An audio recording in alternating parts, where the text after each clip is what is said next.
I am Aylan Couchie, and this is what I wish you knew. My grandfather is a residential school survivor, and during his time in residential school, he had his language taken away from him, which is something that I've always been a little bit bitter about. However, there were many other things that he was able to pass on to me. Ways of being on the land, the stories that were passed down through our culture about specific places on the land,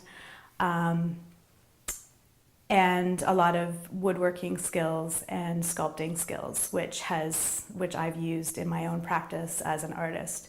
So in thinking about this idea of passing on of knowledge through generations, and recently becoming a grandmother myself, I started thinking about what I want to pass on to my grandson in the way that my grandfather passed on to me, just through these oral histories and through these teachings.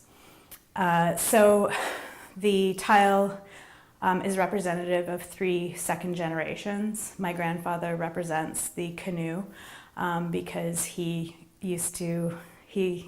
towards the end, he was sculpting these small canoes, but he also did build canoes and worked on canoes through his life.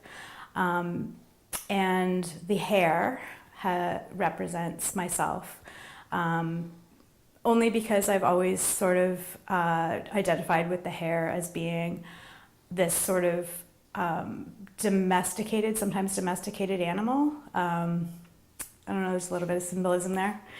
And then the bear is my grandson. I've always called my son Cody Bear, and so I've come to call my grandson Little Makwa, just as an extension of that, Makwa being Ojibwe for bear. So just this idea of generations and continuance of culture through the generations, and that resistance that has gone on in spite of residential schools and in spite of the breakdown of and loss of some of the culture. Yeah. I think that the project as a whole is its own sort of monument. And we're living in Halifax, which is a city of monuments.